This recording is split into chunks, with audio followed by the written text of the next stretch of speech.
In my restless dreams, I see that town, Silent Hill. You promised you'd take me there again someday, but you never did.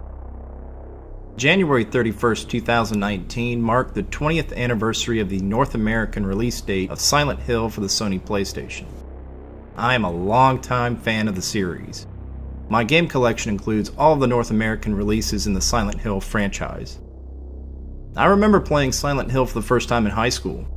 While I played the original Alone in the Dark on MS-DOS on a 386 PC, I did not enjoy the experience. The first Resident Evil game served as my gateway into the survival horror genre, as it was coined by that game. So I jumped at the opportunity to play at first what looked like a similar game, yet I discovered that Silent Hill and Resident Evil are very different in tone, gameplay, and controls. The atmosphere of Silent Hill felt more mysterious and psychological than the campy horror vibe of the original Resident Evil. Harry Mason's journey to find his daughter by uncovering the secrets of Silent Hill served as strong motivation. While Team Silent used the fog to mask the hardware limitations of the day, the effect made Silent Hill distinct from the towns of previous games. The feeling that ravenous creatures lurk throughout the city hidden behind clouds of fog creates a sense of tension. The performances of the voice actors create a B-movie feeling that feels appropriate for the game's oppressive, dark tone. The amazingly twisted soundtrack by Akira Yamaoka ranges from melodic to outright terrifying, with a variety of distorted sound effects. In particular, the game's use of a siren sound effect evoked a primal sense of danger in players as the game's world transformed to a rust-covered industrial nightmare surrounded by pitch-black skies. While clues lie about to guide the player throughout Silent Hill, the game world is open for exploration. By not holding the player's hand with tutorials, Silent Hill immerses the player in the role of Harry Mason. The player discovers secrets about the town with Harry. His confusion with reality and dream mirrors the feeling of surprise and shock the player feels while unraveling the mysteries of the town. Like any good mystery story, Silent Hill does not provide clear answers for all questions. The occult and magical elements of the town appear rooted in a rich lore. Harry, and by extension the player, only scratch the surface. Representative of the average citizen, Harry lacks any significant fighting or combat-related abilities. While he acquires more powerful weapons in his journey through Silent Hill, he does not demonstrate immense physical strength or sharpshooter skills. Team Silent focused on crafting a mystery to unravel by an average protagonist who survives due to his wit and determination rather than brute strength. The relatable hero and American setting contributed to Western sales for Silent Hill, which more than doubled sales in Japan. The game's director, Keiichiro Toyama, left Team Silent and Konami before work began on the sequel. He developed the Siren series for PlayStation 2 and later PlayStation 3. While similar in genre, Siren focuses on Japanese mythology and unique gameplay mechanics. I played all of the North American games in the Silent Hill series. For me, the high watermark is Silent Hill 2. Under the helm of director Masashi Tsuboyama, and featuring a story by the original game's co-writer Hiroyuki Owaku, Silent Hill 2 improves every aspect of its predecessor. The game's story, rich with depth and metaphor, makes this one of my top 10 favorite games of all time. James Sunderland's trip to Silent Hill proved to be technically impressive for the time. Graphically, the game demonstrates the improvements of the leap from PlayStation to PlayStation 2. Once again, Team Silent crafted an atmospheric experience, but much more refined with haunting and disturbing visuals. The quality vocal performances of the original cast represent some of the most memorable work of all time. The Akira Yamaoka soundtrack once again stands out as remarkable. Avoid the Silent Hill HD collection, which features numerous technical issues and a new vocal cast that fails to capture the magic of the original. The soundtrack for Silent Hill 2 is nothing short of a masterpiece. Less experimental than the soundtrack of the first game, the songs help set the tone and resonate the emotional state of the characters. I really enjoyed Silent Hill 3. While not as oppressive to me as Hiroyuki Owaku's previous story, I still really like the protagonist Heather, and the game overall fits well with the previous installments. Nods to the previous games, improved graphics, and tweaked controls make for a great gaming experience. Director Kazuhide Nakazawa paid tribute to past titles, yet fell short of surpassing the previous game. The creepy Robbie the Rabbit costumes in the Lakeside Amusement Park became iconic to the series, and to me represent a proto Five Nights at Freddy concept. Akira Yamaoka's soundtrack is excellent, and the voice acting is high quality. Silent Hill 4 marked the final game in the series to be created by the few remaining members of Team Silent. The game features major departures from past games in the series, with South Ashfield rather than Silent Hill serving as the setting, a first-person exploration mode, and a redesigned combat system with combo attacks. While I enjoyed the game's core concept of playing Harry Townsend trapped inside his apartment and traveling through interdimensional wall portals, I found the controls frustrating and I lost interest. Like the previous installment, the voice cast performed well, and Akira Yamaoka's score truly impressed again. The remaining games in the series represent derivative works lacking of the spirit and distinct character crafted by Team Silent. A cavalcade of Western developers attempted to capture the psychological terror and angst of past games, yet failed with each game. Silent Hill Origins features a retcon protagonist and events prior to the first game.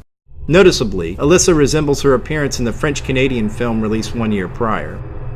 While mechanically sound and featuring a kickin' Akira Yamaoka soundtrack, Silent Hill Origins stands as a mediocre entry in the series. A retelling of the original game, Silent Hill Shattered Memories impressed with a psychological profile that adjusted the appearance and personalities of characters based on your answers and in-game decisions. Despite this unique mechanic and interesting changes to the story, the game lacked any combat, with Harry running away from his foes. The rust-laden nightmare world is also replaced with ice, transforming the landscape. While far more inspired than Silent Hill Origins, the game overall failed to live up to the original games in the series, despite its awesome Akira Yamaoka soundtrack and talented vocal performances. Silent Hill Homecoming attempted to bring the series into a new generation of consoles, the Xbox 360 and PlayStation 3. While I enjoyed the game's dark atmosphere, the predictable story and soldier protagonist Alex Shepard felt out of place in comparison to past games. Akira Yamaoka's soundtrack cannot save the game from mediocrity. Silent Hill Downpour suffers from the same weak narrative issues. Despite sporting a greatly improved visual presentation and impressive set pieces, the story of Murphy Pendleton lacks the relatability or spark of interest present in the first 3 games. As a Korn fan, I actually like the Jonathan Davis title track for the game.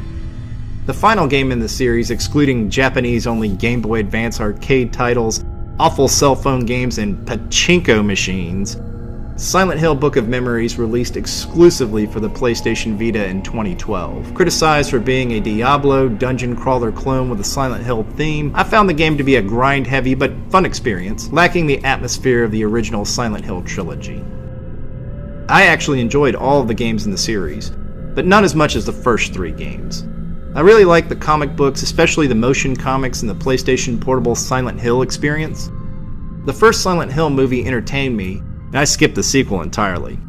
Despite my enthusiasm for collecting and playing games, I was late to purchase my PlayStation 4. Entirely out of luck, I managed to purchase a used console with PT installed on the hard drive. I truly enjoyed the playable teaser for Silent Hills, until an update from Sony kicked me out of the previous owner's account, preventing me from playing the demo. This footage is from a fan recreation on PC. Despite Pyramid Head's strange inclusion in the last Bomberman game, Konami does not seem to be interested in Silent Hill anymore, after banishing legendary gaming icon Hideo Kojima. While I sometimes dream about the game that could have been, I remember the good times and download fan games. As a longtime fan of classic Konami games, I just play games made by other studios headed by former employees like Igarashi's Bloodstained Curse of the Moon, and Unreal Engine fan games like this remake of the original CastleVania. People keep attempting to bring PT to the PC, which makes me very happy. I even found a PC game featuring Robbie the Rabbit as the protagonist. My hope is that Konami will hire an outside studio to make another Silent Hill game, or sell the IP to a company interested in resurrecting the brand. Team Silent, a band of Konami misfits, worked to make a survival horror game aimed at Western audiences. The first Silent Hill game took Western horror film themes and blended it with atmospheric slow creepiness of Japanese horror films. Silent Hill 2 transformed the town into a psychological prison for people haunted by their past and unable to accept reality. Silent Hill 3 abandoned the metaphor and focused on the town's cult, and connected with the story of the first game. Silent Hill 4 attempted to reinvent the genre, but lacked the focus of previous games. After the first 4 games, Silent Hill became a brand with its own tropes such as sexy zombie nurses, Pyramid Head and Robbie the Rabbit. While these games are not terrible, they are bogged down in trying to connect with previous games through regurgitating these tropes rather than creating unique stories and gaming experiences. Silent Hills represented the best chance to resurrect the franchise by featuring a bold creative team with Hideo Kojima and Guillermo del Toro helming the project. Kojima's work in Metal Gear and Snatcher demonstrate an amazing ability to synthesize Western and Japanese media into unique and memorable high-quality gaming experiences. So my hopes are with Kojima Productions and Death Stranding rather than with Konami.